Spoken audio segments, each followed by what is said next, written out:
Hello, everybody. Welcome to the Rusty and Mojo Show, episode 15. Is that right, Rudy? I think so. 15. Shout out to, or not shout out, this is the end of the video. I am joined by my co-host, Mohammed, aka Mojo99, and my other co-host, Rudy St. Clair, aka Rudy St. Clair. And then, of course, special guest Swishout. And I don't know what your actual name is, so that's what I'm going with. What's up, Swishout? Say what's up to the people. Well, what's up, Mojo, Rusty, Rudy podcast? What is it called again? I'm sorry, bro. This is the Rusty and Mojo Show. Okay, the Rusty and Mojo Show. Happy to be here. Big fan of Rusty. Big fan of Mojo. Just met Rudy, and he's a cool dude. So I'm happy to be here. I feel kind of bad because I just started watching your channel like a month ago. That's cool. I don't know. I have a list of like NBA YouTubers that I don't watch, like Jimmy High Roller, and like I know that's the big one. Like there's a couple of guys I don't watch. I don't really watch too many either. Like we talk so much NBA. It's like I don't like to talk. I don't like to watch so much of it. It gets overwhelming. Yeah, I generally watch a good amount. Yeah, that's common. But your vids are good from what I've seen, but I don't know the journey at all. So you're at damn near 300K though. So good on you. Yeah, I want to hear this YouTube journey. Yeah, we can do that real quick. Yeah, my YouTube journey it started like in 2016, 2017. I first started out doing like Madden, 2K, fucking NBA, NFL. I was just doing anything trying to get off or whatever. And then, I started for like 6 months and nothing really popped. And then like in January of 2017, I had made a Markelle Falls video while he was still in Washington, and I went to elementary school and middle school with him. So I guess that kind of like brought people's attention or whatever. And that's pretty much how it popped. And then after that, I just kind of kept it going. Been kind of inconsistent in between those years, but I really started taking it serious in like 2019, 2020-ish. So that's really been my journey. I feel like I should have way more, but I just fucking bullshit it so long. Yeah, I still feel like I'm bullshitting it. I don't know. You said that before. So I do not know how. Like, I see you tweet. You be like, I'm gonna get my shit together. I'd be like, this man posts every single day on both channels. What is that? Yeah. I'd be like, I'd be feeling like that. I am really harsh on myself. I don't give myself any breaks at any point. So if I feel like I could be 5% more productive in my head, I'm screaming at myself for being not that productive. I don't see how you could be a lot more productive, bro. You post on both channels. Well, the thing is, for the past, like I was supposed to post a deep dive on Friday, and I'm delaying it another week because I just have not been able to get in the right mindset to make it. And what's really fucking me up lately, I guess we're going down this road, is that I'm house hunting. And that takes so much fucking time. I'm trying to keep YouTube up while spending like 6 hours a day looking at houses. It's been a bit of a nightmare. What sucks is making it worse for my mental health is that these houses, the housing market, heated up the second that I am finally looking to buy. Like it was not doing shit. And then as soon as I'm looking to buy, everybody in the fucking state is. Are you trying to do it in North Carolina? Or? Yeah. So there were like 3 different situations where there were houses that weren't even listed yet that were bought before we had a chance to look at them. It's like, what am I supposed to? Anyways, I don't want to go down that rabbit hole. It's just been stressful. So, but I moved in like October from Maryland to Atlanta, and the shit was stressful. So. You're in Atlanta too? Yeah. I just got here. I know Mojo's here too, but yeah.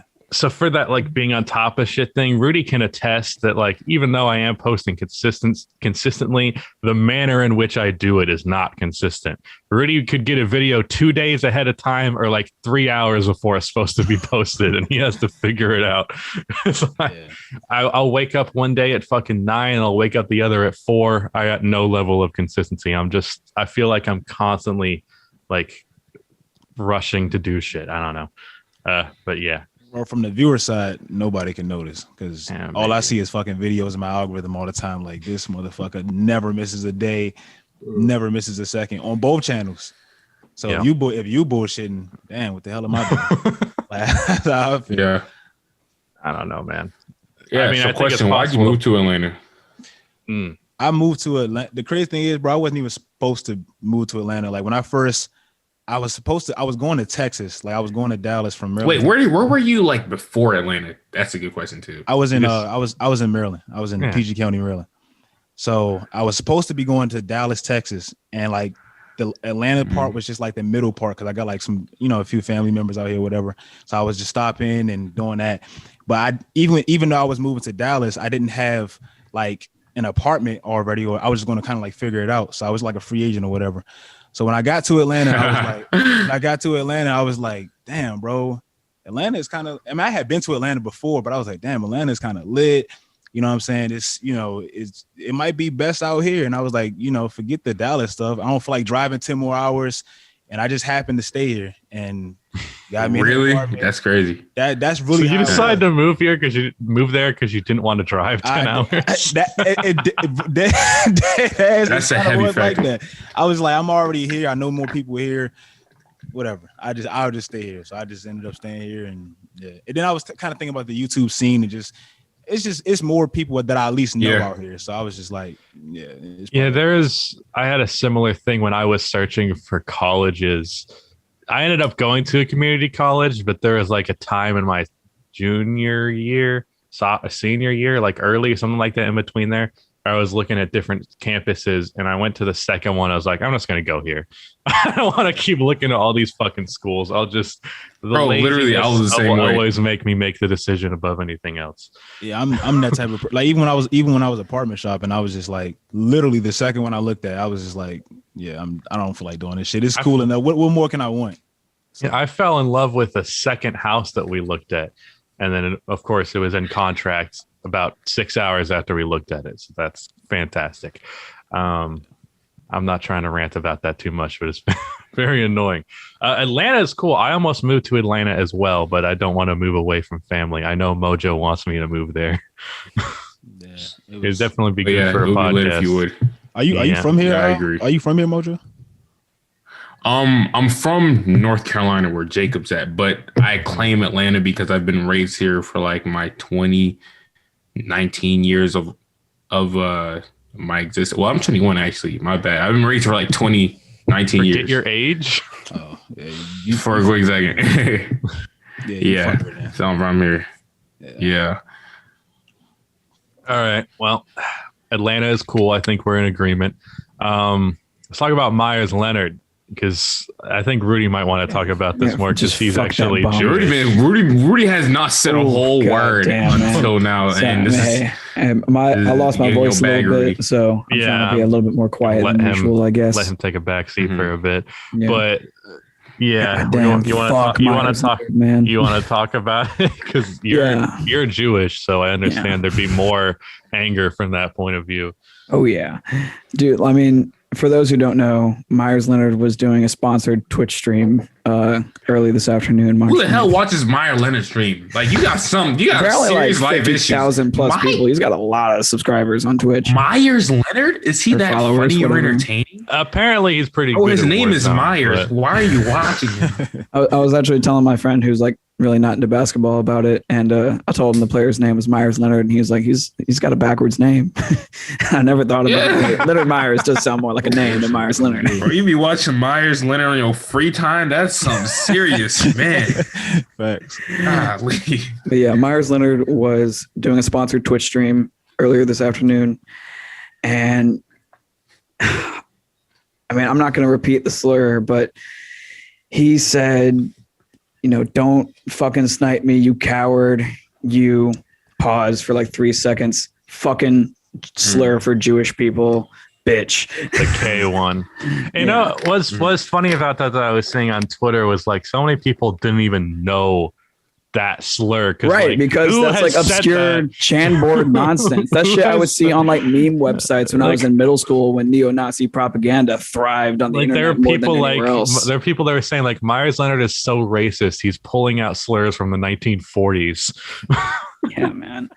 It literally looked like he was trying to calculate which slur he was going to drop. That's what exactly. That's what I didn't killed know what it was. That's what killed me about the clip is there's like a 2-second pause where you'd think like that's him contemplating, wait a minute, don't say that. because you'll get in trouble. But it's actually him thinking, okay, not the N-word. That's too much. Right? Yeah. Let me go for And the gusto that he delivered it with too, like it came from the heart. Like he really meant it. Yeah.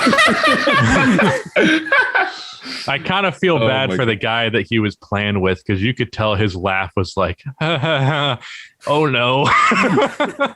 My favorite part was, and I got to clip this before he took the VOD down, was when he ended the stream. Why would he leave died the VOD right after getting revived. He died again, and then got a phone call from supposedly his wife. Could have been his agent. Could have been literally anybody.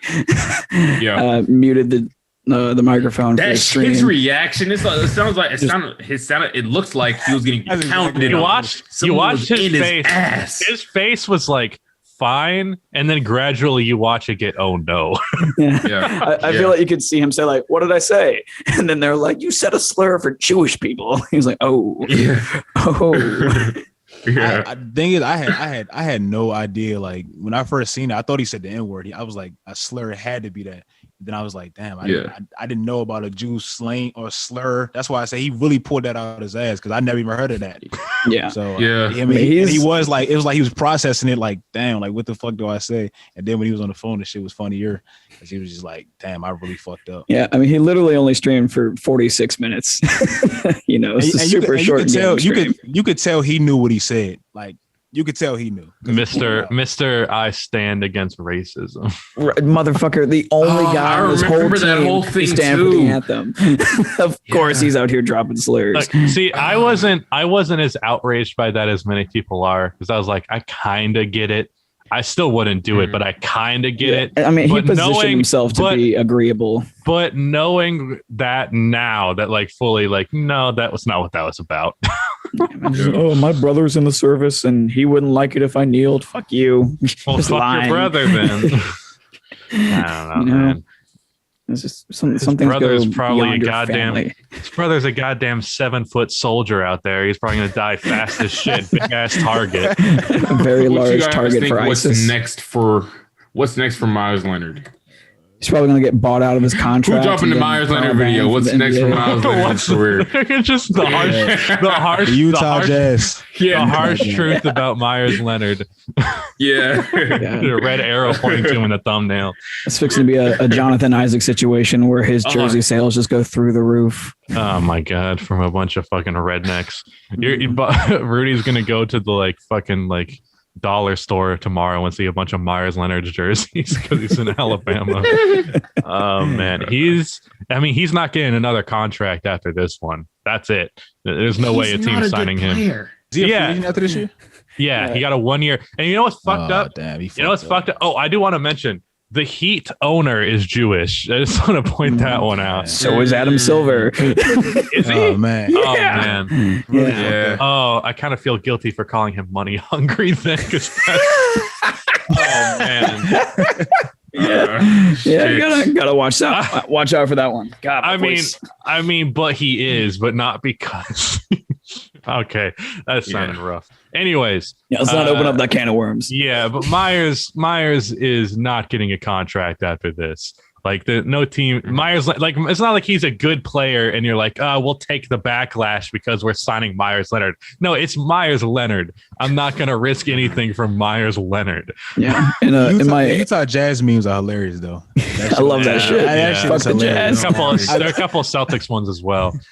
Yeah, we did at the Utah. There's a guy on my timeline on Twitter that was like, I feel bad for the non-racist Utah Jazz fans for what they have to go through, but I'm like, what do you mean non-racist Utah Jazz fans? That shit runs deep too, because literally the whole state government in Utah is run by the Mormon Church, not like in a very literal sense, but they're all Mormons or you don't get elected type thing. And Mormonism has very blatant and very modern racism to it. It's like a core element to the religions. That's why you almost never see black Mormon people. Do you guys know about, this is a whole nother rabbit hole, but do you guys know about how fucked up Jehovah's Witnesses are? I haven't read up on Jehovah's Witnesses myself. I did not know. They're a cult, straight up. They're straight up a cult, and they live in communities together. And if you want to leave the religion, your family stops talking to you. Like, you're not allowed to communicate with your family anymore if you abandon the religion. That type shit. Yeah, I don't anything that blocks out your freedom, like you have to be born into it, and if you like go away from it, your family disowns you. I don't really fuck with it. That's why I'm not really a religious person. Yeah, that's why I'm not Amish. Yeah, because it's like I'm a free agent with life. As I look at free agent for life. Yeah, we don't need to go down talking about religion. Just piss off a bunch of people. But yeah, fuck Meyers Leonard. I think that's important. Speaking about people that suck, let's talk about the British royal family and all that's going on with Meghan Markle. Which, you know, Meghan. I mean, I don't know too much. I just want to briefly mention it since we're talking about like current event stuff. What happened? Oh yeah. So there's been a whole thing with that family because she's an outsider and she's not white, which the British royal family is very white. And there was like a whole thing with him, Prince Harry, who is the son of the Princess Diana, who died tragically. So he has this whole thing. And there's like basically the entire royal family is like, fuck this Meghan Markle chick. And he's like, no, I want to. Okay, I'm not going to say that. No, I want to fuck this chick. Which who wouldn't? Let's be fair. But basically, just like the royal family is racist as fuck. And I did an interview with Oprah. And apparently the royal family was concerned about what color skin the son would have, who would be another prince in that royal family.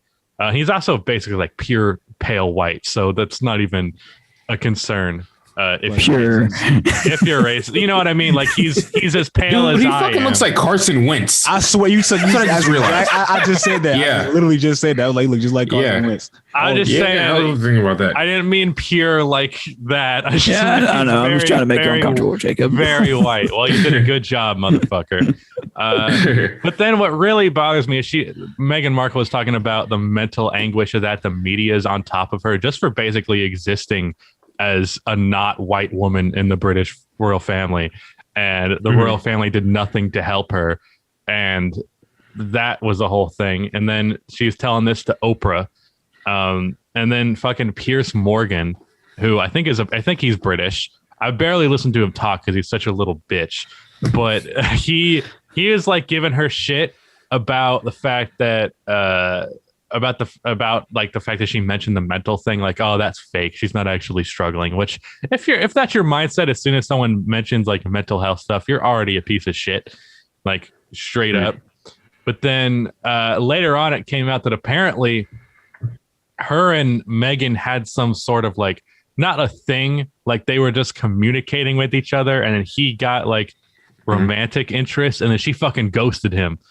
And that's why he's so bitter about Meghan Markle. It's just because he got ghosted by a fucking attractive woman, which who the fuck would want to be with Piers Morgan if you're good looking, or period. I don't know if you guys know much about Piers Morgan. I don't care for him. Anyway, I know he sucks. Yeah, that was a lot of me talking. So let's move on to something else. I mean, I just wanted to add my 2 cents to that story. Oh man! Because I know I sound awful. I'm so sorry. You sound like Kermit, man. I sound like go Pat ahead, grab Mahomes. some water, dog. Great. You do sound like Patrick Mahomes. Dude, you sound one thing about like Pat Mahomes that I gotta say is that I literally did not expect him to sound like that. Like he sounds like someone like with his voice, I'd expect him to sound or to look like someone like you, Jacob. Swear to God. What the fuck does that mean? I don't know. Just take it how you want to, but he sounds like he's supposed to look I don't want to take it very well. Why do I don't know. look like I sound like that? I don't know. Grow your beard out a little bit more. Oh my God. We need to mention, you know what I'm thinking about? Huh? Beard. Funky? Yeah. Funky did a face reveal on his fucking second channel. Yeah. That was wild. I was like, damn. Let Rudy say his piece about this first, and we'll talk about Funky's beard. I mean, it's really unimportant. I was just gonna kind of jokingly say that even if the royal family is super concerned about that, and like you find that to be an agreeable point of view for some ridiculous reason, Meghan is about as light skinned as you could be. Like you really don't have very much to worry about. Isn't she mixed? I'm pretty sure she is. I'm not certain, but yeah, whatever. She's also fucking gorgeous. So who gives a shit? I guess because you're racist, but yeah. Anyways, that's a fun topic. Before we talk about Burger King, because we're gonna have to talk about Burger King. There's a question. You didn't see it? We'll talk about it when we get to it. No. Rudy sent in the group chat. Thing? Yeah. Rudy sent in the group chat this question, which I thought was interesting. It was actually from the questions we got. So I guess we could just do it right now. But what would you take $1 million if a random person in the world died because of it? Yes, I definitely would. I'm not gonna lie to you. I mean, you got that boy is bold. I would. You got to give me the backstory of this person too. No, I don't. Don't know who it is. Oh, if it's like I don't know, they just drop. Give me. It's just like random number Someone generator. dies every hour, so it's like, yeah, why not? But they're gonna die specifically because of you. You can't. They're gonna die at some point. After I do it, you cannot tell me who it is and what the hell their story is. So I don't. Yeah, that's. See, can I pick the person? Then I'm definitely. Oh, I can pick the person for sure. Nah, you've been in the rules too much. If I can pick the person for sure. That question is actually originated from, I believe, a short story that got converted into a movie like 10 years ago. The story was called Button Button, and it was about like a door-to-door salesman who just came up with a button and made this offer. But in the movie, I think it was called The Button or something like that. And I found it pretty entertaining. And ultimately, the moral lesson is like the only way to pass this test is to just fucking say no. Yeah. See, I have no morals. I want the money. And the thing about it, if you want to take like a positive spin on this, you could probably improve so many lives through $1 million. I mean, I'm not going to. I'm going to keep it for myself, but you could. I was hoping that I was going to let all of you guys go, and you're all going to be like, "No, I wouldn't do that," and then I would just hop in. That man is he's a suspect right there. That man swish out. Someone need to top it here, dog.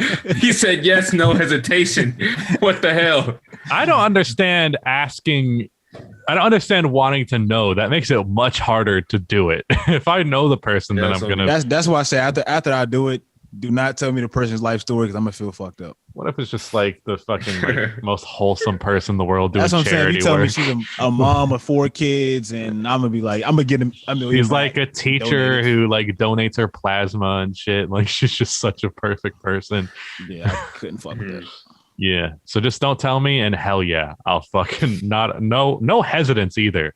Honestly, there's no hesitance. I'm realizing how greedy I am when I say that, but there's no hesitance. You almost went into like the utilitarian argument for it, right? Where you just abuse the crap out of one person, literally murder them to potentially help people with the money you earn. But like but then I just said I'm not going to do that though. So I'm just saying you could view it that way. That's not what's happening though.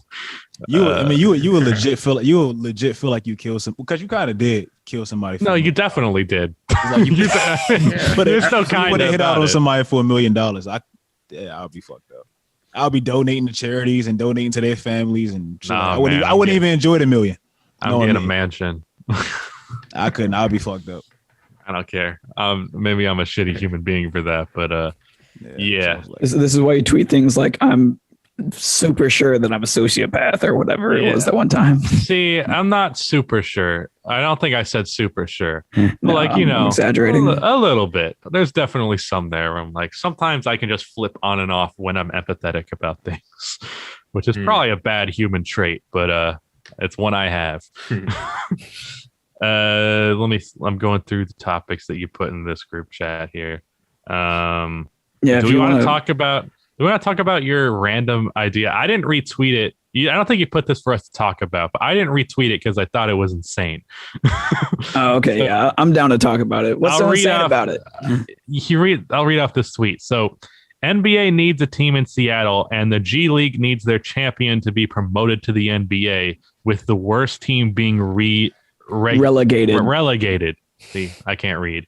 Damn. That's the college dropout. Motherfucker. Me and you too, Rusty. dropped out of college because I'm making money, bitch. Anyways, Rudy, I think I'd like an idea of a team in Seattle, but the worst team in the league gets demoted to the G League, and the best team in the G League gets demoted to the NBA. You just realize they're going to switch places every year, right? I mean, it's not going to be like clockwork every single thing every single time. Well, plus you can make rules to where it balances out a little bit, you know? I mean, if we're basing this on like it happens once a year, so that's what you're saying? Right. The worst team in the NBA is the best team in the G League. And the best team in the G League is the worst team in the NBA. So they're just going to flip back and forth every single year. Yeah, but I mean, over time, there'll be some competitive balance. Eventually, maybe not immediately. Over a decade, maybe. Yeah. But I mean, they do this in other leagues. I believe it's very common in soccer leagues, on the other side of the world. Definitely, though. Nah, whatever, man. I'm not even gonna. I don't like this idea. I didn't retweet it because I was like, I don't want to. Whoa, that's a bad place to stop your sentence. Why you just hear that? That's a bad place to stop your sentence. You just said, I just came. My bad. Dude, I just said, wow. That's crazy. Crazy. That's crazy. Oh, shit. Anyways, go ahead and complete your sentence first. I don't even remember. I got distracted by I just came. I was going to say something. My mind is somewhere else. Funky's face reveal. You said what you come to? Sorry. Funky's face reveal. Is that what you're talking about? Bro, shut up. No, but when I first saw that, I was like, is this like man posting or reacting to some TikTok or whatever? And then I heard his voice. I was like, fuck going on? I was like, am I like tweaking or what? Or did you see this Swish out? Yeah, I seen it. I think I seen it from you, to be honest with you. I think I seen it on your replies, and somebody was like, somebody put it. And to be honest with you, I never knew he did not show his face before. His profile is his face. It's just such a weird angle that you couldn't get any idea of what he actually looks like. Yeah. But I know it's weird because I'm like a peer now. Like I'm only like 30K subs behind him or something like that. But in my head still, he's the reason I started YouTube. So seeing his face is just weird to me because I've heard this voice for like 5 fucking years at this point, and I'm just putting a face to it.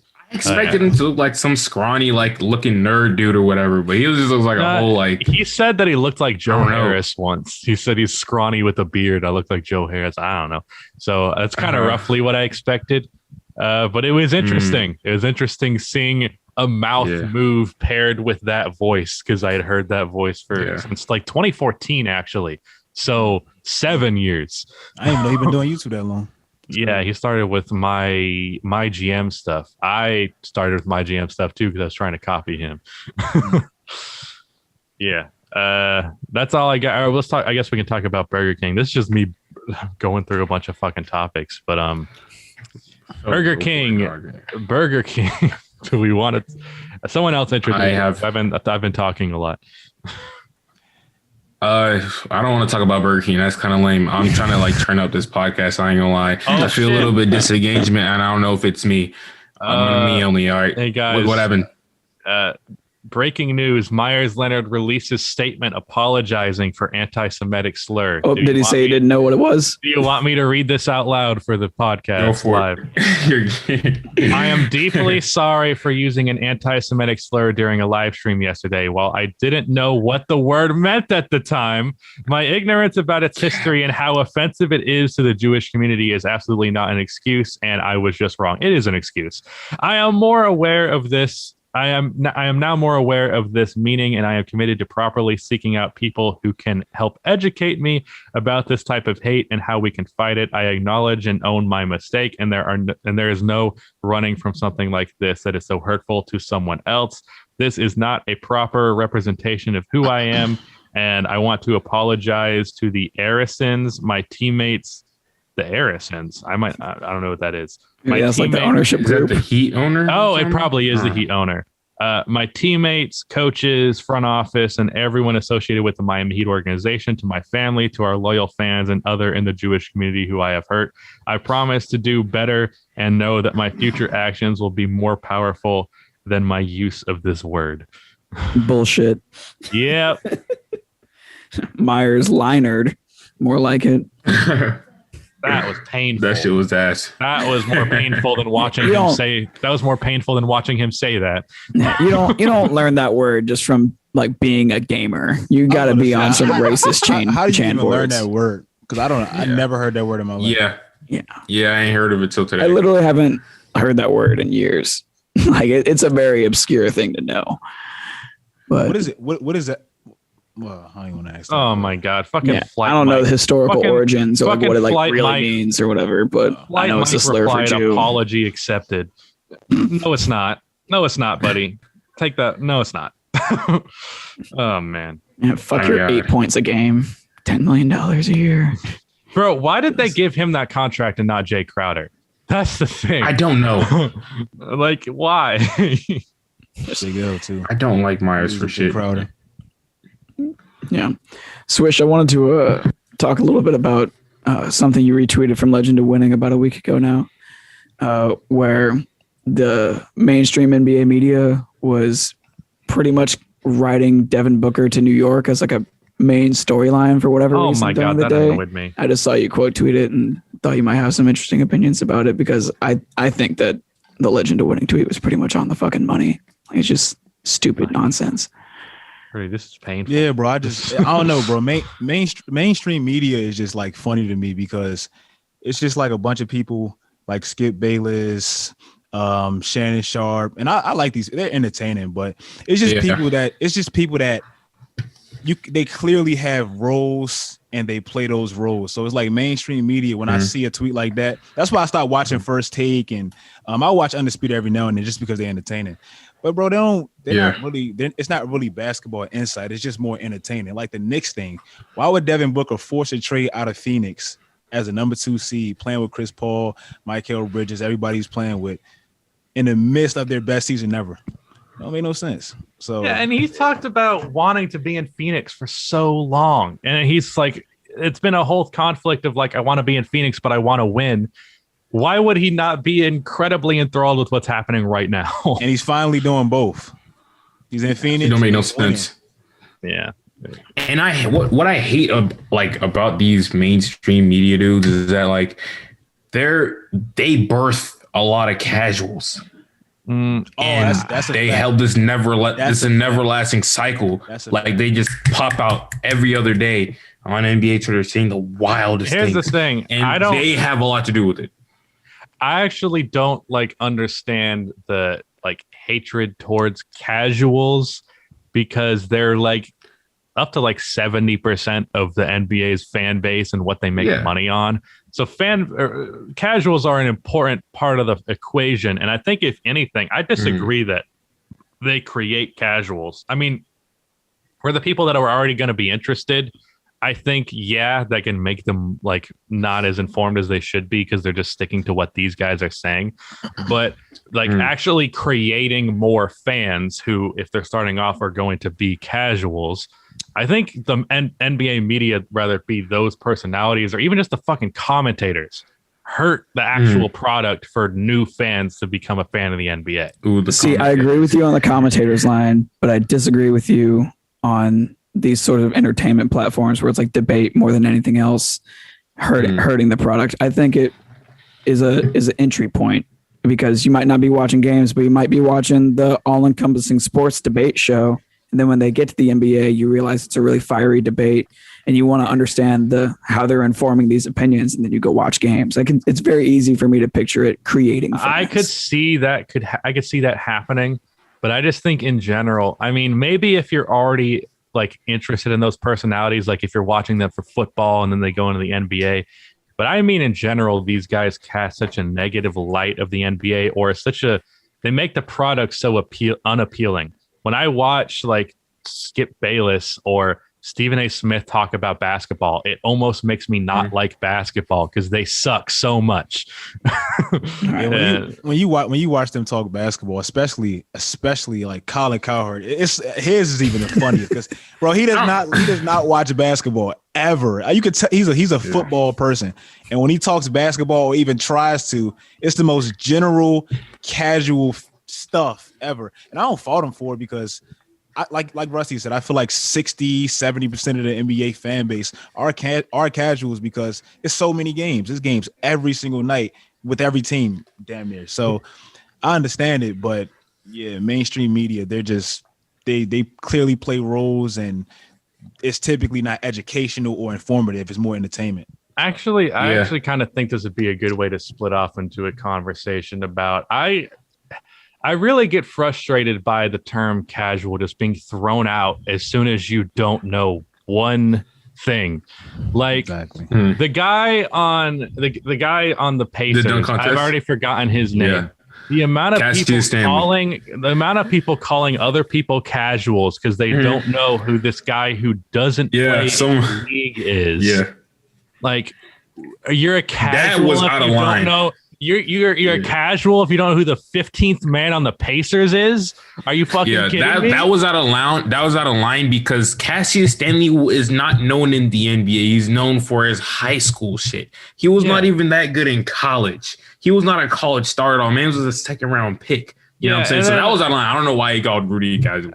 And he is, but that's a separate thing. Professional casual. All right. But then somebody else said to me, and I responded like respectfully, but I was like, this doesn't make any sense. He was like, I basically told him, like, I just don't know college players really, unless they're the top of the top. Well, he goes, well, he was the best player on Duke for a year, and I bet you heard of Brandon Ingram and Marvin Bagley. It's like, yeah, 2 top 3 picks. I heard of them. But we're talking about Cassius Stanley. No, I haven't fucking heard of that guy. And that doesn't make me a goddamn casual. But I also... He's only famous for, like, his high school performances. He's playing Sierra Canyon or something like that. High school in California where, like, LeBron's son goes to. And he was, like, do crazy dunks. He would practice with Kobe, all sort of stuff. Westbrook. Yeah, I also got called a casual the other day because I said that Wesley Matthews has been solid for the Lakers this year. I looked at his basketball reference. Apparently, his shooting kind of poorly this year, but he's still a pretty solid defensive player, and the shooting is not abysmal. But like I was when I'm watching Lakers games, he's not doing anything that outright looks bad to me. So I just said solid and like, oh, casual. He didn't notice the nuances of a guy who averages like 5 points per game. That's the part about doing what we do, or just talking basketball and being known. It's like you almost have to.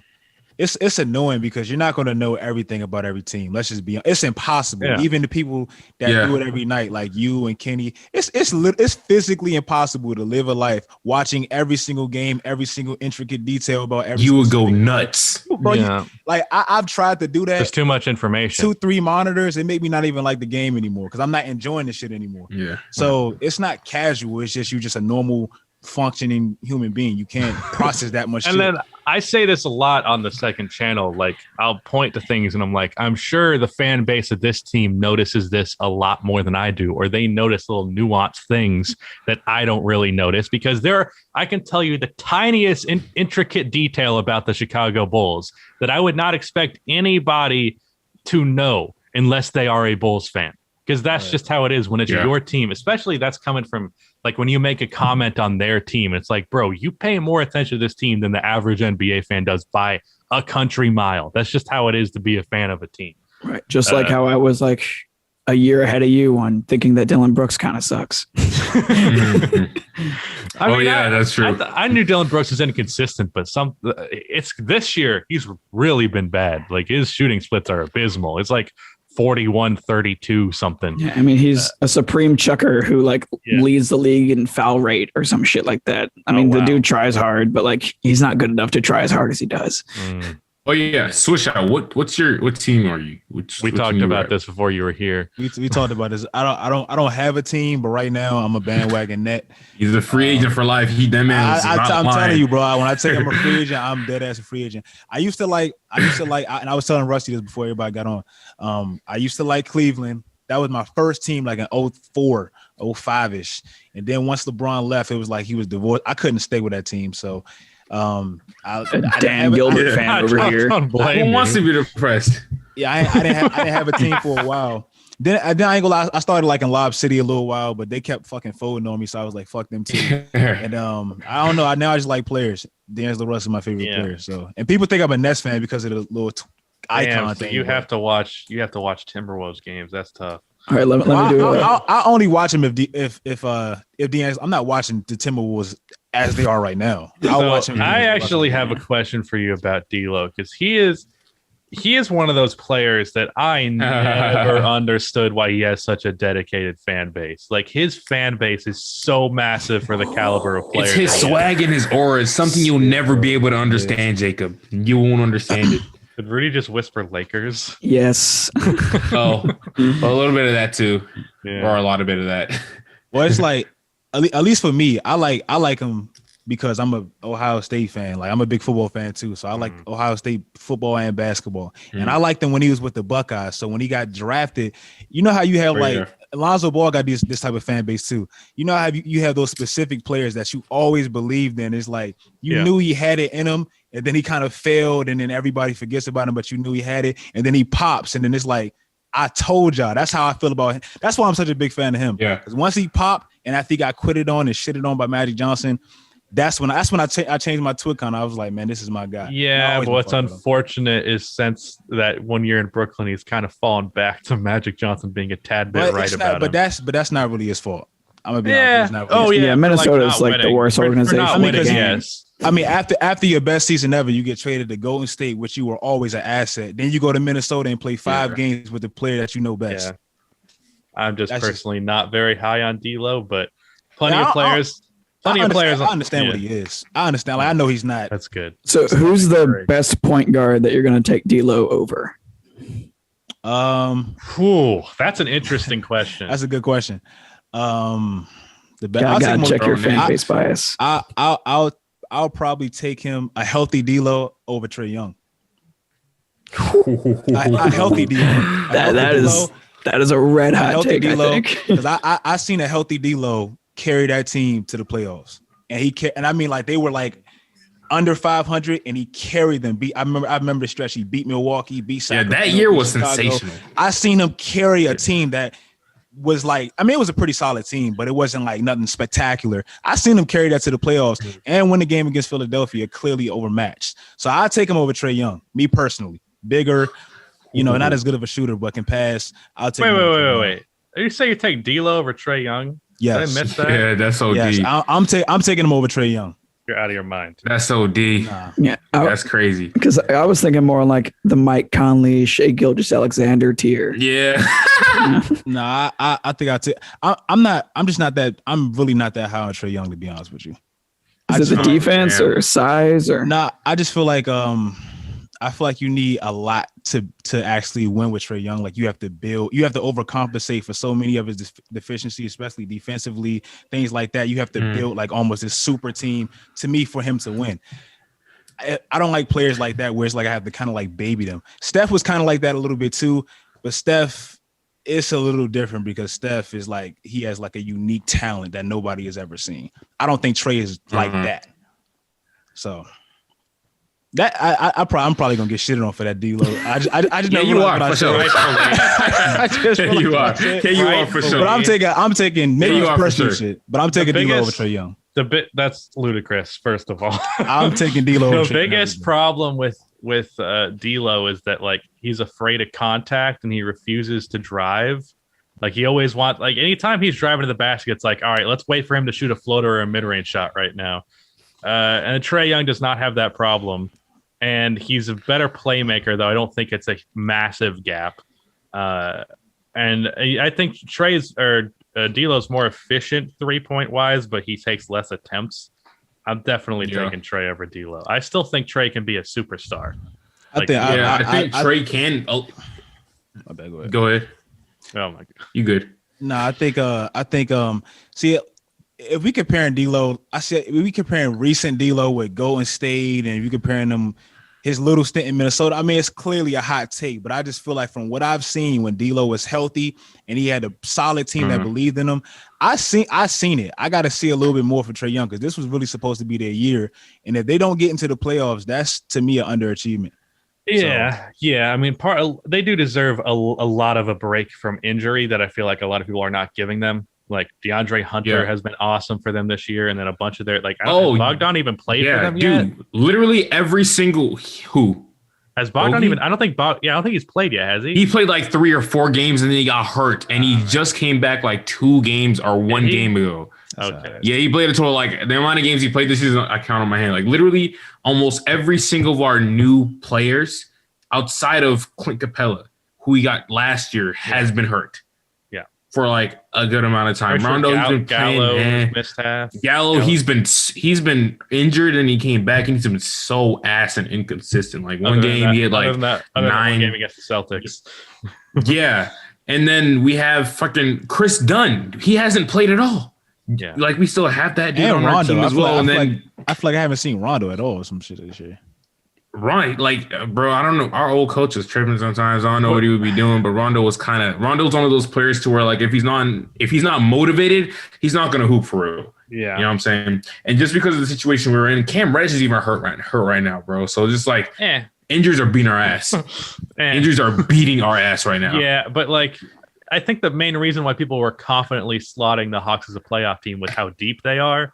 And you're watching their lineups; they're going to like, I think his name is Brandon Goodwin for like 20 minutes a game. It's like dude's from Norcross. He's from like that dude's not a rotation player in the NBA, and he's a big part of their rotation because they had so much injuries. I'm not even too mad about the Hawks being bad this year, but Trey, I still think Trey can be the best player on a championship team just because he can score 30 on better than league average efficiency and be one of the best playmakers in the NBA.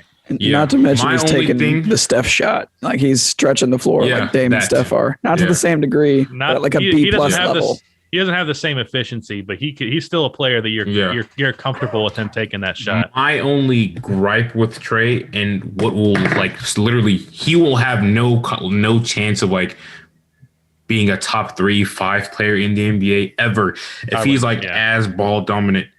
Like as he is right now, like he either needs to completely switch up his play style, or we need some other like some type of dominant 2 guard, like a Victor Oladipo type beat or something like that. You know what I'm saying? The hope was that Bogey would be able to do that a good bit, and I don't know how much he's been doing that, but that's another thing, exactly what you say. Like Steph's versatility on and off ball. Yeah, it allows like another wing or another playmaker to be another wing and another playmaker. I like exactly what you just said, and that's another thing I don't like about Trae Young. Having to have the ball in your hands all the time. As a small, damn near 5'11", 6 foot point guard, I just don't feel like that.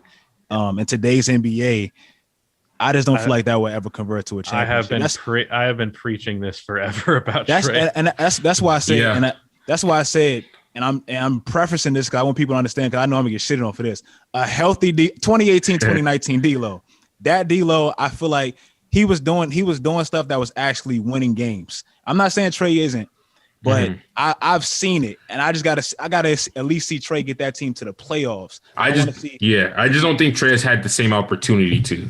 Man had Kenny Atkinson, Trae had Lloyd Pierce for most of his career. And that's the same case I make for D'Lo too. I'm like, I don't feel like he's had the best opportunities, like getting drafted and playing with Kobe around his tour time. That's tough. It ain't going to Brooklyn, having your good year, then getting shipped to Golden State, then going. That's his career has just been tough, and he did some shit too. We all know, but that's my guy though. So I'm a ride for him. It's not that. Rather you explain it, it's not that bad of a case. No, it is. Hope you don't get shit on too hard. It is. It's literally it's the fear of going to the basket that makes me very low. I want to shift the conversation of this podcast real quick. Before you, all right, I was going to say earlier, but then before you do, let Rudy talk. Bothered to. Okay, let me just insert the statistic I bothered looking up just now. So you talk about ball dominance. One of the best indicators of that is usage percentage. Trae Young had the 32nd highest usage percentage season of all time in 2019-20. Yeah, it was 0.02% behind Allen Iverson and 0.04% behind Tracy McGrady at about 35%, which is absurd. I hate that. I know. I hate that. No so one else much, gets the ball that much in the NBA. Yeah. I hate it so much. But he's kind of good at it. Just coaches let it fly because we don't have any other great options. You know what I'm saying? I think Luka has a similar usage percentage. Yeah. The same year, Luka Doncic had the 8th highest at 36.77. Yeah. And that same year, James Harden had 36.26. I mean, I've been preaching off-ball movement forever now. I think it's the most underrated part of offense is like the ability to be effective without the ball in your hands. That's another thing that I've been critical of James Harden for. Is like because he's so ball dominant. Because when the playoffs come around, you just key up on that guy, and what are you going to do? Because you don't have his ability. Literally, the only player who's been able to get away with that is like LeBron. Pretty much, he's probably the only player. Exactly. I don't know if I can think of another player who's a top 10 player of all time who isn't.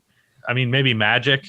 Yeah, Magic. That's pretty much it. Magic and LeBron. But even LeBron's highest usage rate season was 2008, 2009, and it was 49th all time at 33.82, a full percentage point less than Trey's. But like if you look at LeBron's assisted percentage, I imagine it's not very high. Yeah, that's true. So yeah, I just think the off-ball stuff is important. But go on your thing, Mojo. All right.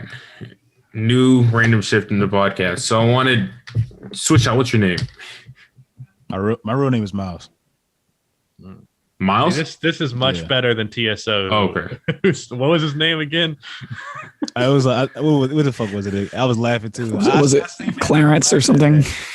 Patrick. Oh my god, some nerd shit. Some nerd I shit. forgot what it was. I was just watching that like 30 minutes ago. I was laughing at that. Damn. I'm sorry, TSO. I don't remember. Damn. You're probably watching like that. I just called TSO.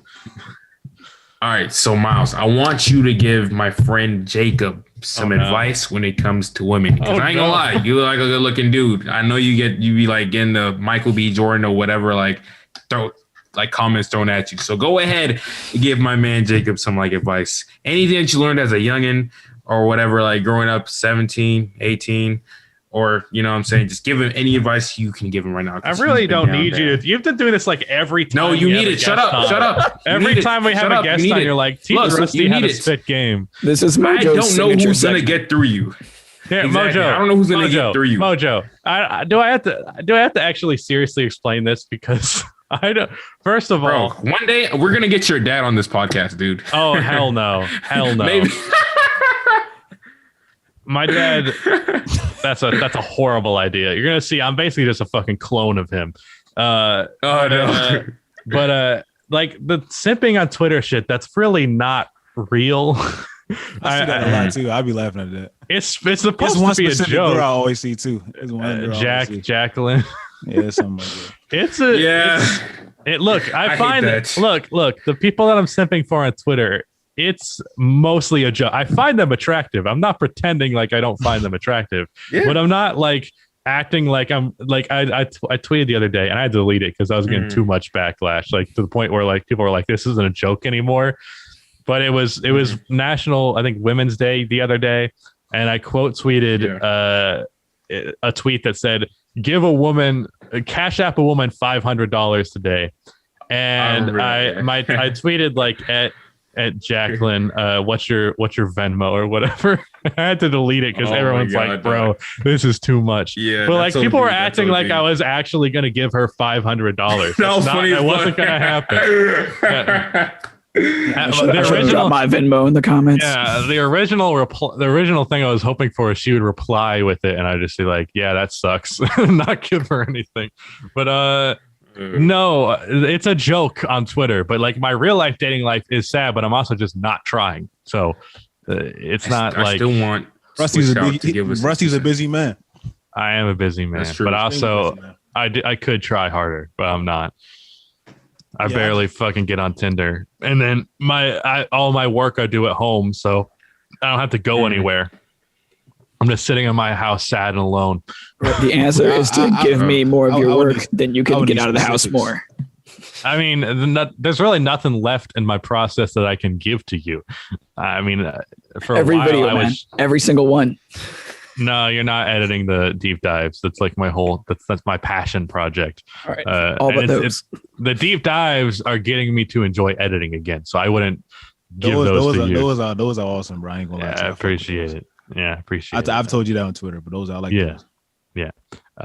What were we talking about? Oh yeah, me being a Mojo loser. asked me. He asked me. I would need I wanted his women specifics. tips, not only for Jacob, but just anyone, everybody. Look, watching. to let you know how bad it is, I think I've been on 2 dates in the last like 2 years. Look, Jacob, just know that there's worse. No. 2 in the last year. 2 in the last year. There's worse. Yeah, 2 in the last year. You're right. I remember that. I remember those. Well, from what I see, the dating game is just like it's getting, at least for men, it's just getting worse and worse and worse. Like with the evolution of OnlyFans, with the evolution of IG, with the evolution of Twitter. And this is no shade at no like basketball Twitter girls, but any girl that has any type of interest in basketball, I ain't gonna say no names, but they automatically blow up just because obviously basketball is a dude thing. Yeah. I've seen girls just create one and start talking about basketball a little bit. 10K, 15. Like, You're not damn, wrong. what the fuck? It took me. I only You're got not 13K. wrong. It took me a while, and I've been building my YouTube shit for the longest. Yeah. So, with the evolution of that stuff, dating is hard. So I just feel like all men now, you just gotta be like your top self and really be focusing on yourself. Like you gotta, I ain't gonna say you.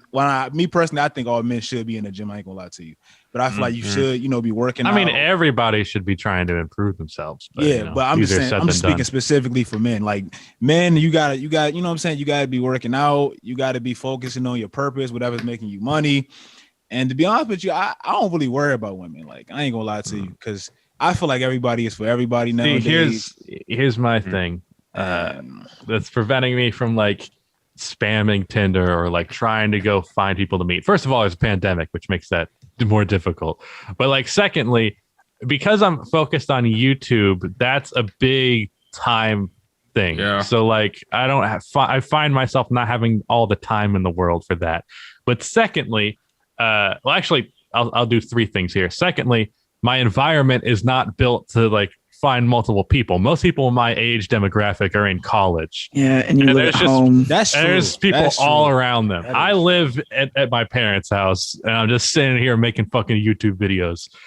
Once I get my own house, that should probably improve things a little bit, but it's not. It's still. I'll probably still be spending almost all of my time in my life in my fucking house. You're just fixing that. Start hitting the bar scene and be like, "So you want to come back to my house? I just bought it." Yeah. Hey guys, I'm 21 and I own a house. Want to come see it? But third and most important is like I don't feel like I'm even close to a finished product. If that makes sense. As a person, not just as a person, but like specifically physically. Like, okay. In the last 3 weeks, I've gained 10 pounds because I just completely fell off the wagon out of my fucking diet. I see you tweet about that a lot. I be laughing at that. Not laughing at you, but I just like because I laugh at him. I tweeted at them. I tweeted at my followers to fat shame me every time that I do a cheat meal. I'm literally gonna anytime I have a meal that I'm not supposed to, I'm gonna tweet it and say, all right, fat shame me now. Because I think I thrive off of the negative energy. What was the last meal you had, Jacob? Last meal I had, I just had 2 ham sandwiches. That's not a cheat meal. Not bad. Yeah. What's up? But I spent like DoorDash. I swear to God, the thing popped out the other day. They're like, you could have saved $100 on Dash Pass. It's like, damn, I've ordered that much food that I would have saved that much money. Dude, you're great. That's crazy. Yeah. So I might just uninstall DoorDash. Just to make it do it right now. Do it right now. All right now. I'll do that. Yeah. But Uber Eats too. I know y'all see it. We live in an era, man, where women like the 4s, the 5s, they have so many fucking options now because, like I said, so it's like as dudes, our options shrink because they got so many options. Even if you were fucking 10. So wait, you got I had to click it again. There we go. It's gone. I don't know why the fuck I have Yelp, but shit. Yeah, it's gone. All right. Fuck. What were you saying? Yeah. No, I was just saying, man, like the options, the dating pool for, like you said, Tinder. If you get on Tinder for a guy and a girl, I swear to God, you can make a fake page of a fat girl. Please don't say me right. I'm just saying a fat girl. She will get 150 likes. You could be the toppest motherfucker of all time. You get 10. That's just how it is. Yeah. So Rusty focusing on your YouTube, that's actually going to get you, to be honest, more girls. Focusing on YouTube and then focusing on trying to get in shape because I'm so goddamn tired of being overweight. I'm not like badly overweight, but it's enough. But like I feel like I'm Pat and Oswald. I feel like you're a lot better. I seen Mojo. I seen your journey too. Yeah. That was dope. Yeah. I peeped that. I think I peeped it on IG. I was like, that's dope. Pat and Oswald had a joke where he was like, I don't need to have a six pack. I just don't want to look like I'm wearing a bulletproof vest under my clothes. And I don't know that I'm quite bulletproof vest there, but it's like maybe you want a small one.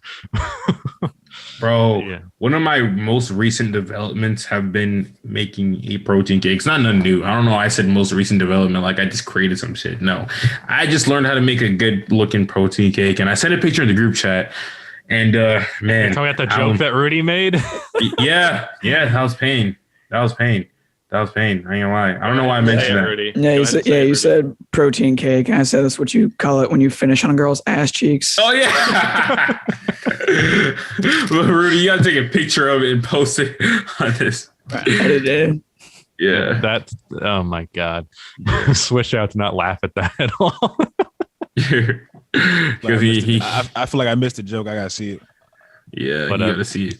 He said whatever. We don't go through it again. But what's a protein cake?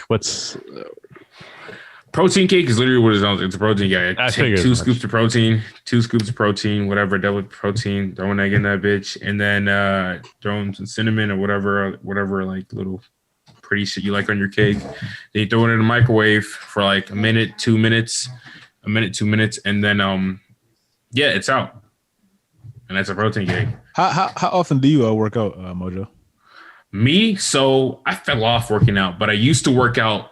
I'm looking at my board right now. I used to work out 4 times a week, and every single day, just about out hoop. So I count hooping as like 2 workouts because I'd be drenched. See, my thing is I was on a very good track at the start of 2019 in the physical department because the first 3 months, I think I lost almost 30 pounds because there's a local rec center and 6 days a week, basketball for an hour, weightlifting for half an hour, cardio, like just on a treadmill for 30 minutes each, weights and treadmill. And then about 8 hours later, I would go to the gym again for another hour of basketball. So I was working out 3 hours a day, 6 days a week. I know. And I lost so much weight doing that. I don't know how the fuck I was doing that because now it feels like impossible to lift a dumbbell once. But I was just going so hard, and then the pandemic happened, and that shut everything down. So I couldn't keep it up. Yeah, I was on a good ass fucking routine like in the summer. Then I moved, and then I kind of fell off a little bit, but I'm getting back now. Like starting 2021, I ain't gonna lie, I haven't fucked up my resolution yet, but my eating could be a lot cleaner. I don't know. I have a fear though, because I have this thing with YouTube, and I'm afraid it's going to come into my personal life. Is that I'm just simply never satisfied, like with anything. Like if I can have a video that gets 2 million views, I'm like, what if it got 2.5? Like that's how I feel about the goatmentary half of the times. I'm like, it could have done better. But like at every point, I'm like, I could be doing a little bit better right now. So I'm going to focus on that and not how awesome the 95% of it is. I'm going to focus on the 5% that isn't. And I'm like, what if I just get in incredible shape and I'm still not fucking satisfied? What happens then? That's how it was for me for a second. Like I was like shredded. I don't know what my body fat percentage was at like 2 years ago or whatever, but it was like in the single digits. It was crazy. It was insane. And my friends would look at me and I'd be like, yeah, I'm still trying to cut down or whatever. And they look at me like I was insane. When I look back at myself like 2 years ago, I was like, bro, I look so awkward. I have a huge ass head. And like I have like a twig of a body with just muscles everywhere. It was gross. Then you bulked up after that. I'm pretty sure. Yeah. How much you weigh at that time? At that time, I weighed like 160, 165 maybe. That's all. Lightweight. Maybe at the time I was like 6 foot, and now I'm like 6'1". I was so completely blindsided by how fucking big this guy is. I talked so much shit for like a year about our one-on-one, and then I show up to meet him in Atlanta, and this dude is almost as big as I am. Yeah. It's like, well, I'm gonna lose. Yeah. I thought I'd be able to overpower you. Nope. Yeah. When we went at Atlanta, I'm heavier now. At Atlanta, when you came here, I think I was maybe I was like 177, 178 around there. And now I'm like 190. I bulked up a lot. Yeah, and I was 220, and it was not muscle. Not muscle. Yeah, it's a bad trying to matchup. bully this man. The post just didn't work, so my one-on-one against you was just me chucking threes. Although I did miss 2 layups, I should have went in, but it is what it is. Yeah, What was cool? How tall are you, Swishout? I'm like I'm like 6'1", 6'2"-ish. Like with shoes off, I'm like 6'1"-ish. Shoes on, I'm like 6'2". Rudy's the only baby boy here. Yeah, I get out of this chair and I get shorter. So Swish, what's your regimen like fitness wise? I think other guys talked about theirs. All I do is get on this fucking workout. Is it It's a bike exercise bike. I couldn't think of the word. I do that like once in a while. But what's yours? What I've been doing is like recently I've probably like Monday. I work out typically like 4 to 5 times a week. So like Monday, Wednesdays, Thursday, like I'll break it up like bro sets or whatever. I'll do like arms, chest and back on Mondays, then arms and shoulders on Tuesdays, and then legs on Wednesdays. Then I'll take like Thursday off. Then I'll come back and do kind of like a full body-ish type of thing on Friday. And then if I feel like it, if I really, really feel like it on Saturday, I might do cardio. Now I haven't been as consistent with that, but that's typically what I like to, go for. So my thing when I was like fully going like full strength working out, I've always gone for the most simple stuff possible. And my weight stuff, I literally would just do bench press, squats, and leg press. That was the only weight stuff that I do. And I did that 6 days a week. I don't have like, it's leg day, it's chest day, it's arm day or whatever the fuck. It's just whatever is the simplest stuff, and then as much cardio as possible. That's the best way to lose weight. But yeah, a really good way to lose weight, other than like some gimmick diet, where you're just gonna gain it back or whatever. Even like Rudy, drink some water, man. Good grief. But is it the removal of animal products, or at least the reduction of it, because they're so dense. They're very, very dense in calories. I mean, when I was vegan for like a solid 6 months, I was just shedding pounds without even trying, never exercising. That's crazy. Here's the thing, Rudy. I don't like vegetables, so grow up.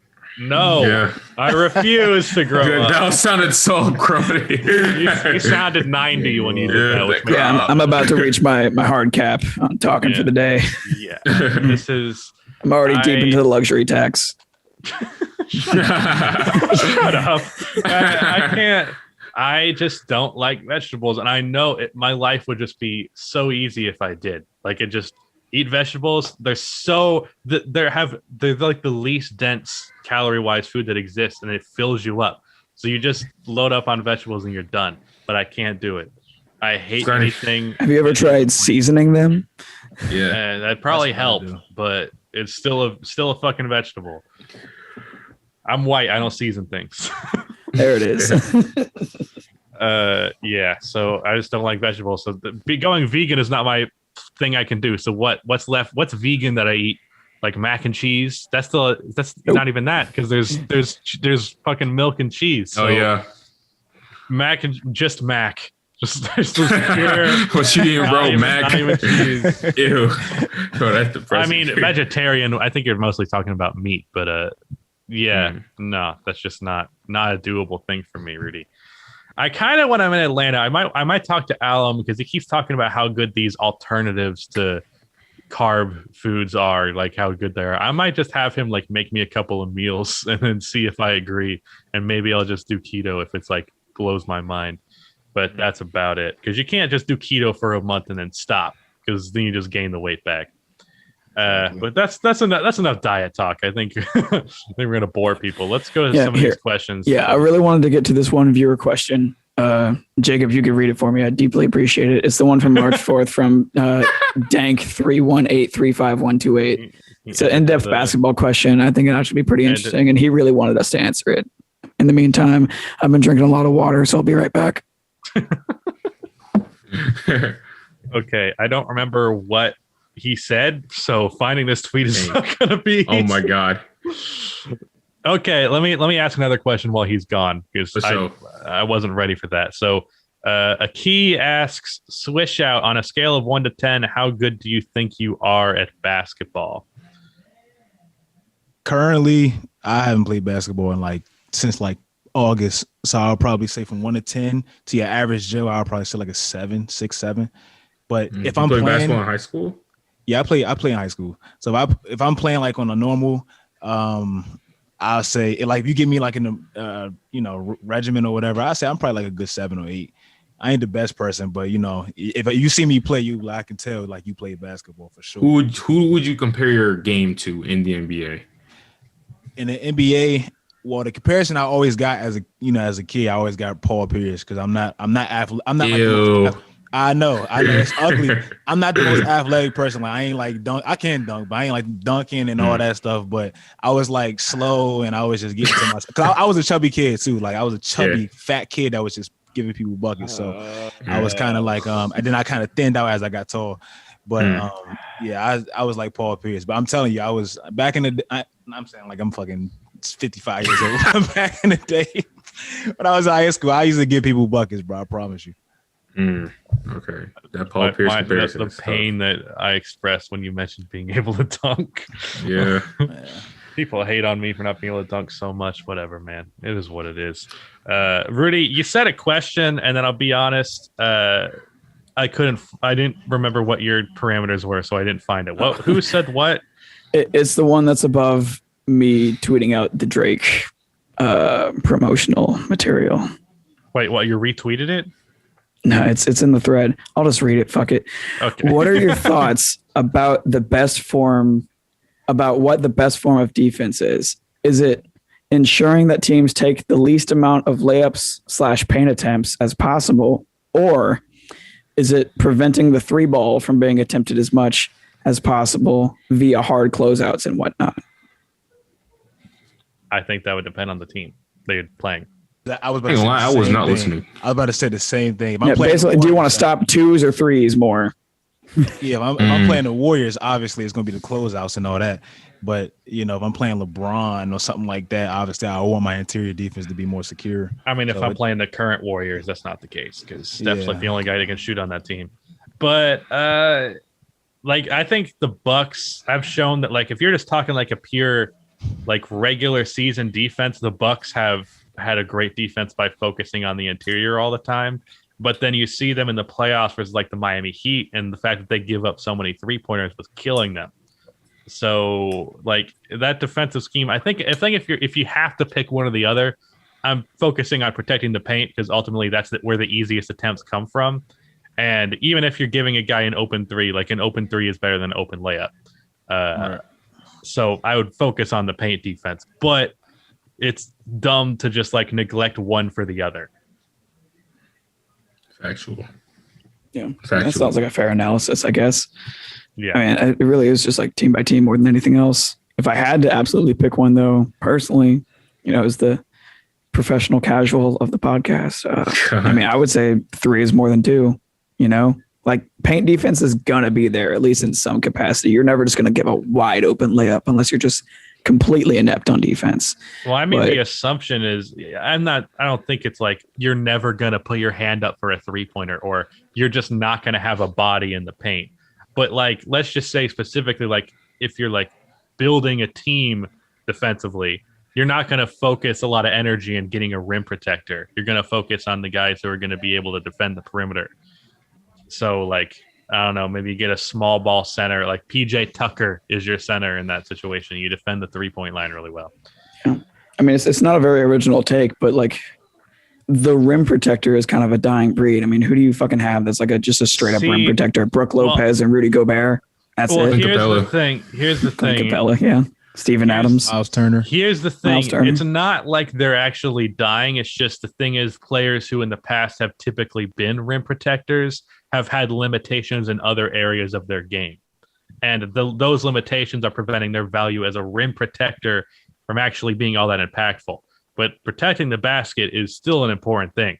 And like in the case of like Brooke Lopez or Miles Turner, they space the floor. So they're bringing that value because a lot of the rim protectors are not guys who can space the floor. Yeah. I mean, this is really just like the DPOY debate, right? It's, do you want Ben Simmons or Rudy Gobert? You know? Well, Rudy Gobert, because of his issues in the playoffs, I'd probably say Ben Simmons. But like if we're looking at like the teams that are typically top defenses in the league, they almost always have a very good interior presence. Yeah. Not so much the perimeter one.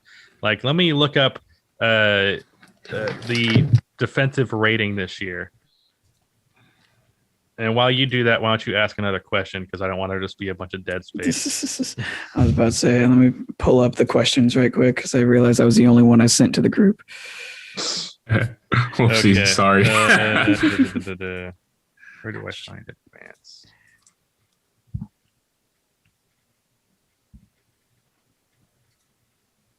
All right. So we got 53 replies this week. First one I see is from March 3rd from Shout out to Aki. Yeah, shout out to Aki, man. I said a lot of Aki. Shout out to Aki. Yeah, that's the guy. Does he harass you too? Not like he does you, but he definitely he's active. Very. I mean, can't blame him. He's like 14 or whatever. That man can dunk, Jacob. You know that? Oh, how I envy that. Yeah, that man can dunk. Send me a video on Instagram of him dunking. It was crazy. Nice. At Names Not Reg asks for Swish, how far do you think the Jazz are going to go in the playoffs? Pretty straightforward question. I feel like they'll possibly get the second seed and run into like the Clippers or one of those bad matchups. Yeah, probably the Clippers, and losing like 6-7-ish. So I got them at most going to the second round. So okay, let me look at these stats here. So the top 10 defenses in the league. Number 1 is the Knicks, Mitchell Robinson. He's been hurt though a lot, but they have Nerlens Noel. He's played, he's Nerlens Noel as well. Like, but Mitchell Robinson, I think he's played like over 20 games. Yeah. Lakers, I think you can actually not really give them too much credit for Anthony Davis there because he's not played that much.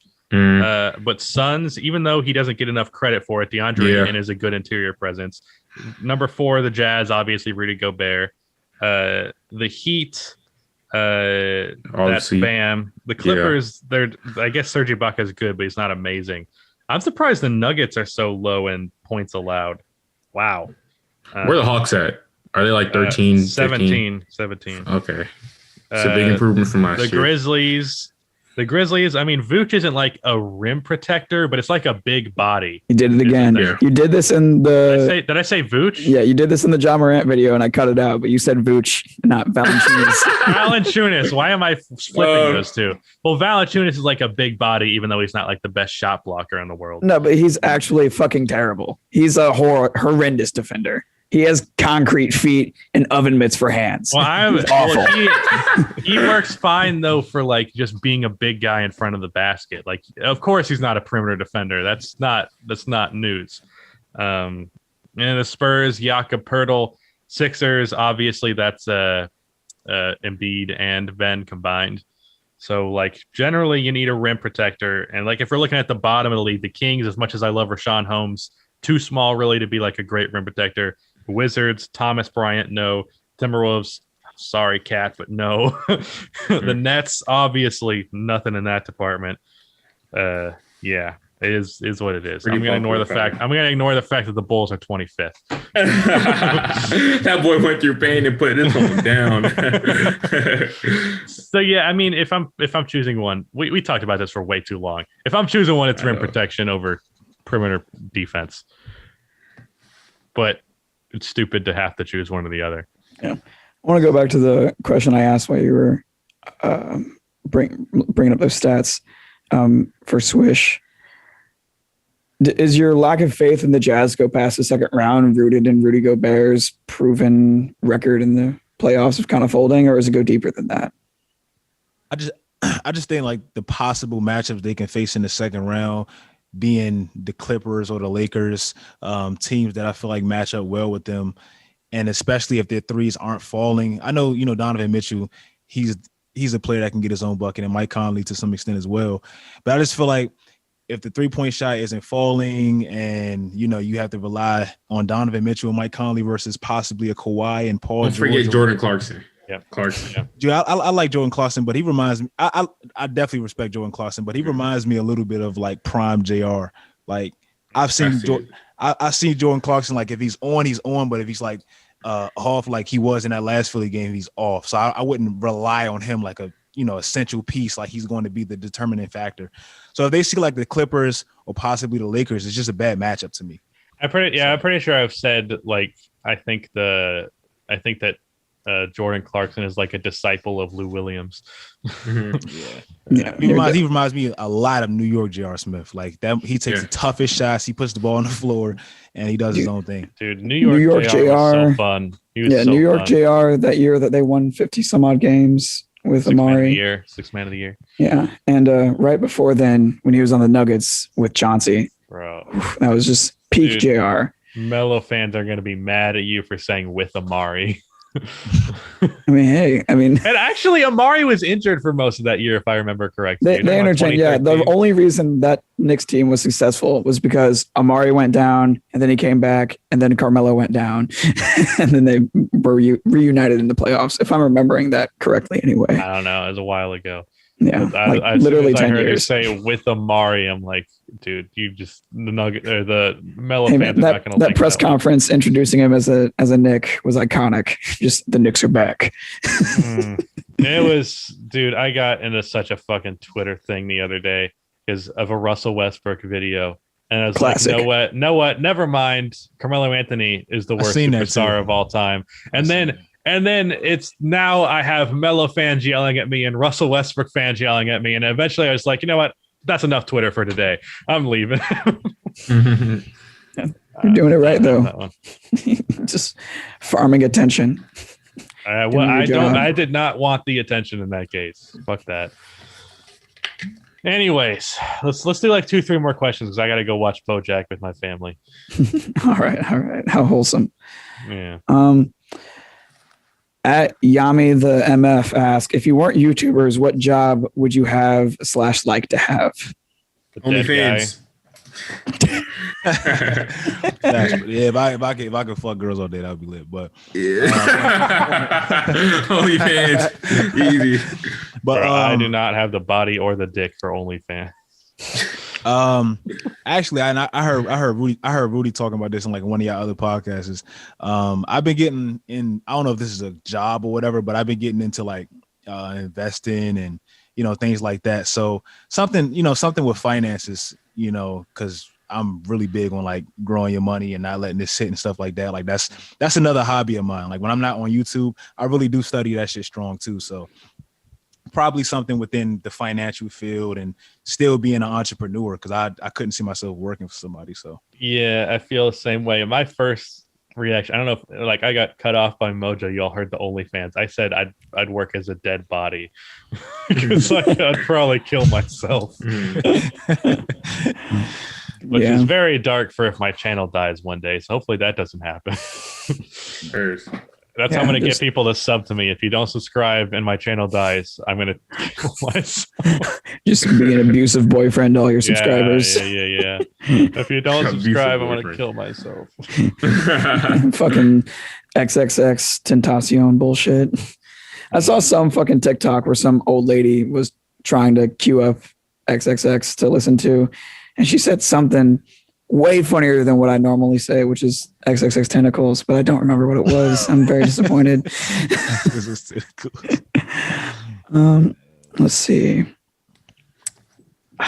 So, someone asked, "What's your ideal dinner?" Go ahead, Rusty, embarrass yourself. Rudy, why do we let Rudy pick these questions? You said, Rudy, why do you let Rudy pick these questions? That wasn't me asking him. I said Rudy, and then I started a new sentence. But I mean, my ideal lunch or dinner. I mean, people are gonna roast me, man. I'm gonna have Zaxby's chicken fingers on a Domino's pizza. Yeah. Don't forget a Highway 55 burger. right on the side. Yeah. I mean, one of those three, honestly. I'm a fast food addict. Like, it is what it is. Yeah. I think I answered this on Twitter the other day, but just like some kind of tacos. You know, I mean, the most important thing for a meal for me is who am I eating it with, who made it for me, or who did I make it with, or whatever. So, what a wholesome, so gay, sentimental. I try not to eat alone. You know what I mean? It's like each meal is a good opportunity to. I eat alone 99% of the time. Me too. I live alone, so I definitely do. Well, that makes sense. But I have 4 other people in my house, and I never eat with them. I feel them. For me, I just like a good old, you know what I'm saying, simple wrap. Just chop up my onions, spinach in that bitch, a lot of turkey, and I'm straight, or chicken, and I'm straight. Jacob's shaking his head over there. They're just going to be like, I have some protein with a side of protein. Oh, my God. Yeah, ideal dinner for me. I'm just going to say my favorite, I guess, food probably would be like some buffalo wings. Like, that's my favorite food, period. So if buffalo wings, if that's like the main meat pause, anything else on the side is just extras. Rice, spinach. I like spinach too. I really fuck with spinach. So I like Jamaican food too. So Swish out. Is that a tattoo I'm seeing on your arm? Oh yeah, I got a whole sleeve. I realized Rudy also has tattoos, so I could have asked this question at any time. But what is that like? Because I've been contemplating getting tattoos for like forever. You seem to get over with, dog. Yeah. Like you mean like the process of getting it, or like how you go about it, and as well as like what it actually feels like. Because I'll hear a variety of people who are like it doesn't hurt. To people who are like the people saying it doesn't hurt are lying to you. Yeah. How old were you when you got it too? Well, I have like, I'm trying to think. I got like I think I had like 12 tattoos. I have a whole sleeve on my left arm. I have some tattoos right here. I have some on my chest and one on my leg. But I got my first tattoo when I was like 18. And the process of getting it, I would say it definitely depends on where you get it. Like sensitive spots, like inside your elbow, like inside your right here. I mean, like literally Definitely finding a tattoo artist and all that. Because I keep fearing like I'm gonna choose somebody and I'll be like, but that other artist would have been a little bit better. Yeah, I mean, for me, I feel like with tattoos, just don't. I mean, I hate to say this about something that's permanent on your body, but thinking about it too much is just like kind of overdoing. No, that like, makes sense because like when you think about it too much, you kind of just like if you just say, I ain't gonna say just say F it, but find a way to talk yourself out of it. Yeah, just do it. I promise you, like at the end of it, if it looks good, which you probably see. Here's the thing, you just mentioned inner arm. The first tattoo I want to get is like right here. So that's probably. Oh, I don't know if you can see. My first tattoo was inside my arm, and it was like that's one of the most painful spots. So, yeah, I mean, I feel like depending on where you get, it doesn't hurt that much as you get used to the needle. Me, I got a fucking sleeve the same day, the whole sleeve. So a whole sleeve in one day. Yeah. So like, oh my god. About the first hour was good, but like about 4 or 5 hours in, I was like, all right, I'm tired of this shit. Cause he would be like around this part. And then he'll start getting sensitive, and then he'll go right back up here, and it's like, oh, this shit hurts too fucking much because you're retouching sensitive spots. Yeah. So it's like this shit is ridiculous. I'm never doing that again. I'm gonna get a few more, but I ain't doing that shit again. I just don't get it done in one day. No, yeah, that's why I say like big tattoos in one session. I would never do that again. Like that shit was painful, painful. But Rudy has a fucking chest piece. Yeah, I'll throw in my 2 cents. So I think the thing that matters the most is just the handedness of the artist. Because I've had 2 people work on me. The first guy, featherweight touch. Like he was super light. It didn't, I'll go as far as to say it didn't hurt. Like swear to God, I'm not even lying. The only part that really hurt was like right on the bottom of the sternum. And it was kind of just because he hyped it up a little bit. He's like, okay, here we go. You know, and like talking about it beforehand and stuff. But honestly, he did my whole chest piece across a couple sessions. He did my mom tattoo I got on my left shoulder. And both of those felt fine. It felt like uncomfortable is like the most fair description I could say. But my half sleeve that I have on my right arm, she was laying into me. I mean, just so heavy handed. It hurts like a motherfucker, especially like up in the armpit too. Cause like the location, like Swish said, matters a lot. getting ink like in basically inside of my armpit hurt so fucking bad. That shit sucked. And I know you know this too, Rudy. Like what hurts, at least for me, is when they take like the paper and like after like they tattoo it and then like wipe it down. Mm-hmm. Yeah, just the alcohol swab all over like your open skin. That's what hurts. It's like, bro, stop. Like they do that shit. Oh my God, that hurts more than anything. And that is true. Because I think 3 people work on 3 people work on me, and the person that did my sleeve, he was kind of like a heavier dude, and he was like leaning on me and like putting so much pressure on this shit. I was like, oh my God. So if it's like a girl, typically, at least for me, because I had 2 girls do it too, that, like you said, it really didn't hurt that much. Yeah. So, like, are you allowed to, like, I don't know, you're sitting there for hours, you just listen to music or something during that? Oh yeah, I was literally listening to the podcast that like initially triggered my desire to get the tattoo on my right arm the whole time I was listening to it or getting it done. Yeah. All right. Yeah. I'd have to find some entertainment. I'd find a way to fucking work during that time because that's how I am. Fucking sending me videos from the bench. I have my laptop over on a table over there, typing with one hand. When I got my sleeve, it was the day the Jazz and the Nuggets played. Like it was the first day of the playoffs too. The Jazz and the Nuggets was playing. Donovan Mitchell and Jamal Murray was going off, so we both were kind of like watching the game. So mine was shit, that's hard. It was. He's just sitting there tattooing you. Yeah, we both just speaking. Yeah, he gets a poster, just draws a line across your arm. Oh shit! Oh. Swish, here's a little detail. What do you think hurts more? Because I think this flip flops between people very subjectively. Shading or line work? That's crazy, bro. Because I used to say the lining, but I feel like for this one or my sleeve, it was definitely the shading. Maybe I'm just saying that because it was so much shading. But I used to say the lining, and when I was like on my little ones, but the fucking sleeve just made me say shading for sure because it was so much detail. I wish I can show y'all, but it's just kind of tight. But yeah, definitely the shading because that's when they actually like coloring shit in, and you really feel it. You really feel, and the shading comes afterwards, so your arm is already tender. Yeah, that's a critical detail for sure. I'm the same way. My first artist, you know, his line work definitely hurt more. He wants to like punch those in a little bit harder, I guess, make the blacks pop, I guess. Not have any blowouts and shit like that. But the second one, my half sleeve, it's just so much shading. And like you could really realize that it's like 6 needles instead of 1 or whatever, you know? Yeah, exactly. I'm excited to get another tattoo. I'm waiting for crypto to bounce back up again so I can withdraw a few $100s right quick.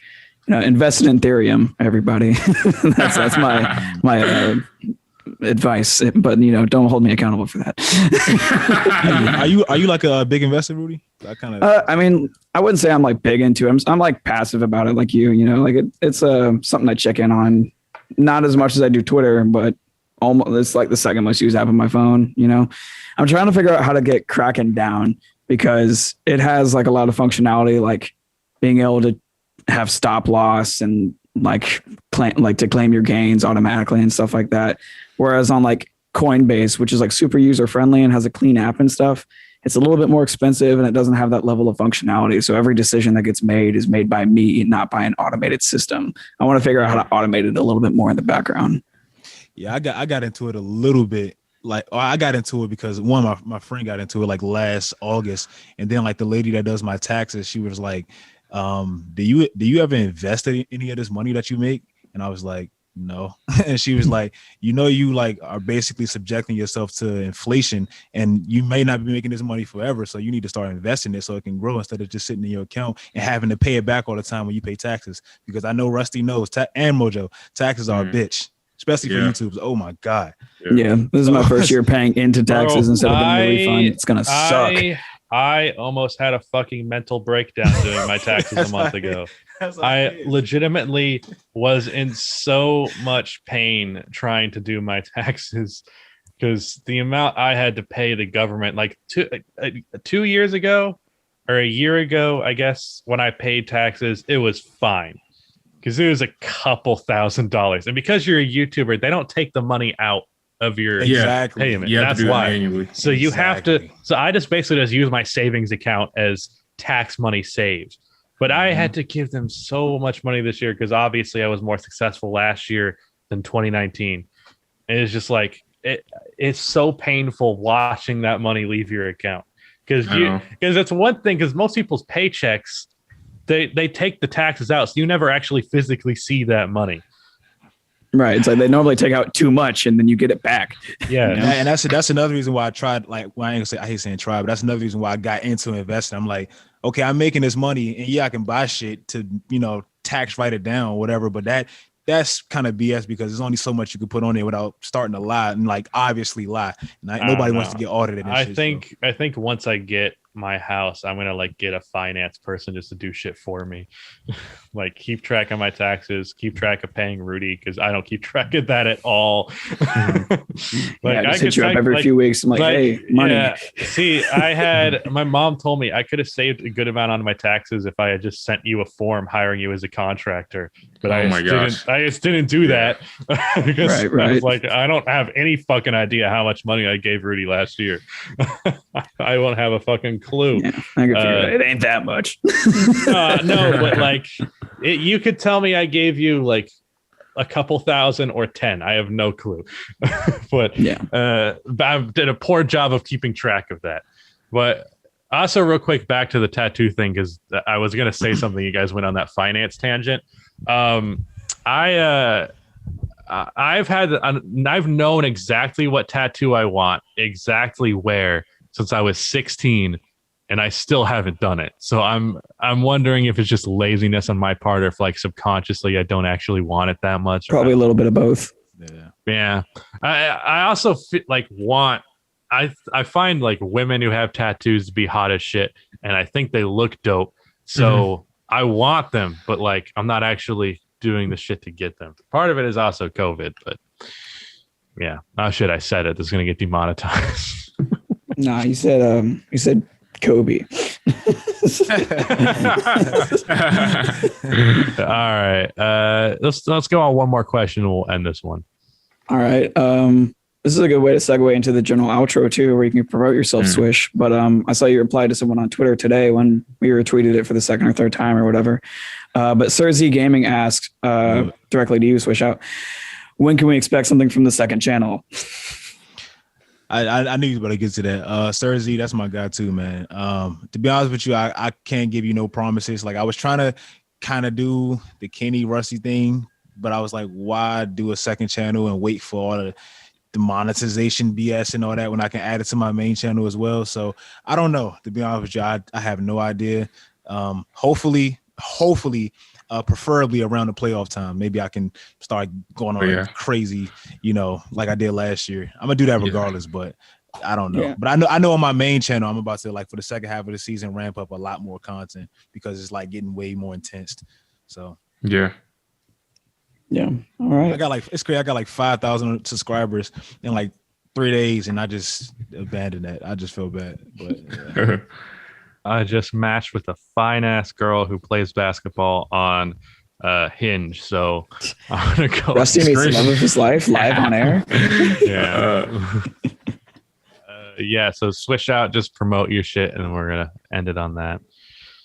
Well, I got a YouTube channel called Swish Out. Yeah, I assume they know that. That's all I really have. Plug your Twitter. What's your Instagram? Twitter, IG, Swish Out. And that's how you can get in contact. Pretty damn self-explanatory. That's really what it is. Here's a quick question, only from me, from nobody. How did you come up with Swish Out? What inspired the name? Oh, that's a good question. We're bad at this podcast shit. I came up with Swish Out. It's crazy. I came up with Swish Out because in 2016, I'm a big Kanye West fan, and he was about to drop this album called The Life of Pablo. And in the most Kanye way possible, he kept teasing all these names, and he kept saying it's going to be called Waves, and it's going to be called this, and he said it's going to be called Swish. And at the time, I was trying to do a blog, like a website type of thing, and I got the name Swish from him because he said he changed it. I was like, all right, I'm gonna take that, and then I just added the out part, and it was supposed to be a brand, and then people started calling me it. Because that's my name on here. So that's how I came up with it. But it was supposed to be a brand, and it ended up being my fucking name. So that's how I got it. Oh yeah, that's a good question. I've never gotten asked that. Yeah, I'm shout out to the greatest artist of our generation. I get asked what my name is about every 2 days. But yeah, all right. What is your? How did you? Oh my god, we're gonna go down this fucking. I don't know. I'm trying to outro, man. I got to ask that one time. In middle school, I got the name Rusty because I had a nail go through my hand when I was playing Manhunt, and I was more paranoid about the rust giving me, I don't remember what the fucking disease is. Tetanus. I was more concerned about tetanus and the fact that there was literally a nail poking out of the top of my hand. And this is in Boy Scouts, and in Boy Scouts they have a tradition where you get a nickname, and I was in it for like a year without a nickname, and they finally gave me Rusty. So in middle school I was just called Rusty all the time. So that was one half of it, and the other half is my favorite player at the time is on the Bulls, Jimmy G Buckets. So Rusty Buckets. Okay, yeah. Makes sense. Yeah, way more simple than mine. All right, that's it. That's the end of the podcast. Bye. Julio. Solid. That was a great ending. All right.